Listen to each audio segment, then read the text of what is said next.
लेकिन ट्रंप अब ईरान के साथ साथ यूरोपीय देशों को भी धमका रहे हैं। आज ट्रंप ने खुद को वेनेजुएला का एक्टिंग प्रेसिडेंट डिक्लेयर कर दिया। ट्रंप ने सोशल मीडिया पर अपनी फोटो पोस्ट की, जिसके कैप्शन में लिखा है एक्टिंग प्रेसिडेंट ऑफ वेनेजुएला। खुद को वेनेजुएला का कार्यवाहक राष्ट्रपति घोषित करने के बाद ट्रंप ने कहा कि वो वेनेजुएला में अपनी मनमर्जी चलाएंगे और वहां का तेल अमेरिका ले आएंगे। और इसके बाद ट्रंप ने नेटो देशों यानी ब्रिटेन, जर्मनी, इटली, फ्रांस और डेनमार्क को खुली धमकी दी। ट्रंप ने कहा कि नेटो देशों को, यूरोपियन पावर्स को यह अच्छा लगे या बुरा, अमेरिका हर हाल में दुनिया के सबसे बड़े आइलैंड ग्रीनलैंड पर कब्जा करेगा। ट्रंप ने कहा कि नेटो उनके किसी काम का नहीं है।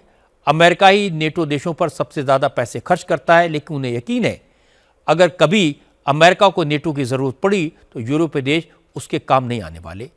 इसलिए नेटो रहे या खत्म हो जाए, ग्रीनलैंड को तो अमेरिका अपने कब्जे में जरूर लेगा।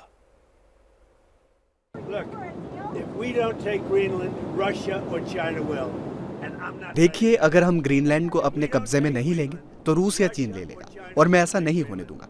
हाँ, यकीनन हम उनके साथ डील करना चाहेंगे, ये आसान काम है, लेकिन इस तरह से नहीं तो फिर उस तरह से। हम ग्रीनलैंड को अपने नियंत्रण में ले ही लेंगे। हो सकता है कि हम ऐसा करें तो शायद नेटो इस बात से अपसेट हो, लेकिन इससे काफी पैसे बचेंगे।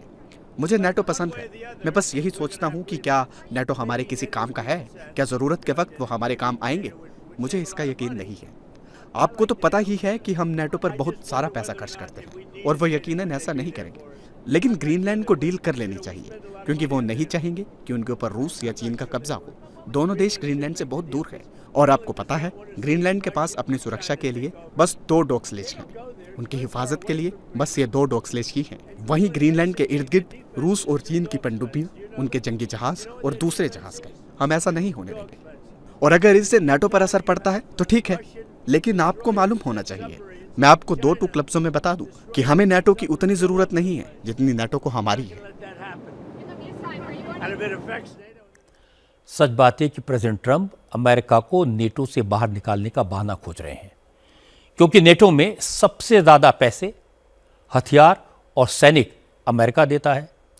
ट्रंप 2016 में जब पहली बार पावर में आए थे, तभी से वो यूरोपीय देशों पर नेटो के खर्च में हिस्सेदारी बढ़ाने का प्रेशर बढ़ाते रहे हैं। ट्रंप को लगता है कि नेटो का खर्च अमेरिका के ऊपर बोझ बन चुका है। ट्रंप के सपोर्टर्स भी मांग कर रहे हैं कि अमेरिका को नेटो से अलग हो जाना चाहिए। इसलिए प्रेसिडेंट ट्रंप नेटो से छुटकारा पाने के लिए ग्रीनलैंड को बहाना बना रहे हैं। लेकिन दुनिया के लिए चिंता की बात है कि अगर ट्रंप ने ग्रीनलैंड पर कब्जे के लिए मिलिट्री एक्शन का सहारा